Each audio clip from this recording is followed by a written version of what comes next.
Many of these people lost everything they had. They have no jobs, no homes, losing it to hurricanes, and then there's the violence. If you were in those parents' shoes, what would you do? It's difficult to say. It's difficult to answer.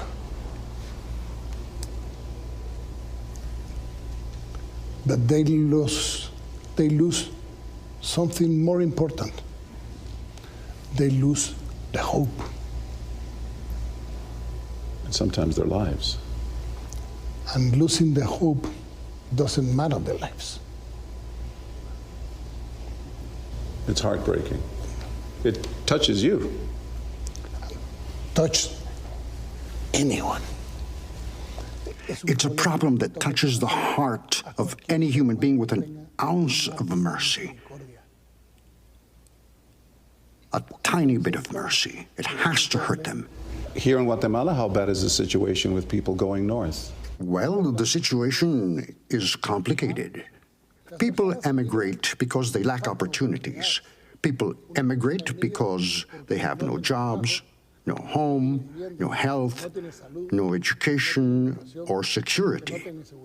And those are the 5 factors that effectively cause problems and lead people to leave their countries in search of a dream that is no longer such an American dream. It's a much more complicated dream. Last night, we interviewed some people on the streets of the capital here, and also we've been out in the countryside. So many of them tell us that they don't want to leave Guatemala, but they don't see an economic future here. They have no choice but to pay the smugglers, the coyotes, and head north. What would you tell them? No one abandons their home, their family, or their land on a lark. That is what a tourist does. But people who do it out of need have to find in their country enough guarantees that they will have opportunities. And that is what we have been talking about with Vice President Harris and President Biden, about the need to build walls of prosperity, as opposed to the physical walls, the high walls. Those anyone can cross. Physical walls don't stop immigration. And if not, they hire someone like El Chapo Guzman to dig a tunnel and cross underneath. But the wall doesn't stop it. The only thing that stops a person is a wall of prosperity. Quería enseñarle un video, porque la situación está muy crítica en la frontera de los Estados Unidos. Did you see this video of 2 little girls crossing the border wall, and the coyotes drop them over? And you'll see the 2, 3, they're 3 and 5 years old. They drop one little girl, and then they go back for her sister, and they drop her, and then the coyotes run back into Mexico. What do you think when you see that? That sometimes it's an embarrassment to be a human. You're ashamed to be a human. No animal does that.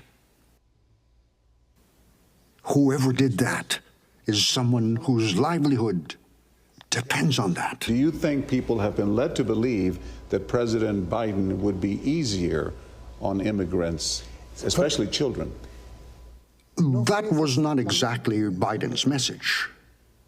But they used his message to turn it around and tell people, now's the time. They'll receive you. Let's go. The message is confusing. Messages have to be clear. Are you more optimistic that this immigration problem will be solved, or at least curtailed, under the Biden administration or the Trump administration, as it was? I think we'll be better than with Biden than Trump. I guess so. I hope so. I need so. And you're already making inroads. There's signs of progress. Yes.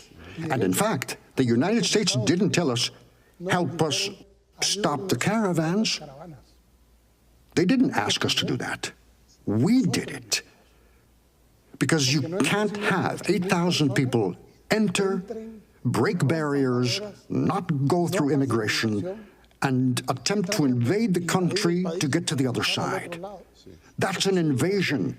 There is dramatic video of that confrontation in Vado Hondo, where 7,000 Hondurans met up with your military forces. It was brutal. It was pretty violent.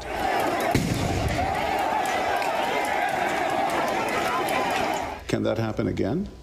Well, we were shot at. Our forces did not fire. We had stones thrown at us. Our forces used their shields to protect themselves from the stones. They started to realize little by little that they wouldn't cross. We have the right to ensure respect for our sovereignty as a country. It's exactly the same thing if I were to enter the United States illegally. Because humans have to understand that there are laws that need to be respected. And what we're asking is for Guatemalan laws to be respected.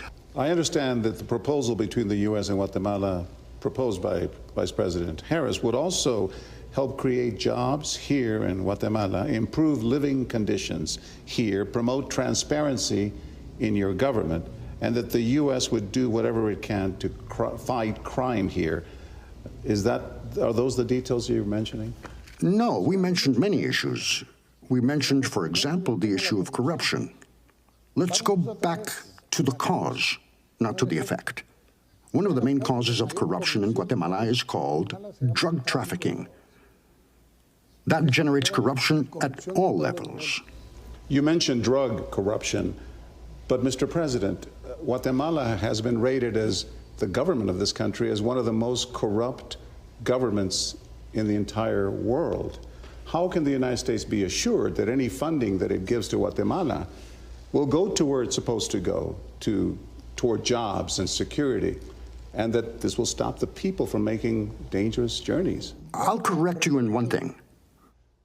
First of all, I've been here 14 months. Not a single accusation of corruption has been lodged against me or against any of my ministers, not a single one. Of course, you can tell me that there have been corrupt governments. Well, of course, yes, I won't deny that. But you can't say that this government, which has faced the pandemic, I only served 49 days in office with no pandemic, that we have devoted ourselves to corruption. What corruption? We haven't been accused of corruption. Because we need the United States to open its doors. We need the United States to see us as their front yard, as their partner, more than an ally, to be partners, because we are partners in the same problems. They don't want illegal people over there, and I don't want them to leave. So we have a common problem. Let's solve it together. And the way to solve it together is like we discussed with Vice President Harris, whom I invited to come to Guatemala in the next few weeks, so that we can define what is already being done. Immigration is not a crime. No, it is not a crime. The right to leave one place and go to another is not a crime. What is a crime is that we, the governments, have not done enough to keep people from needing to leave. That is the crime. So what do you tell those people that I met on the streets about whether they should go or not, who are desperate to go? Tell them to have faith, to have trust. And so I would tell people to have faith. We know that we're going through difficult moments. The whole world, not just the country, the world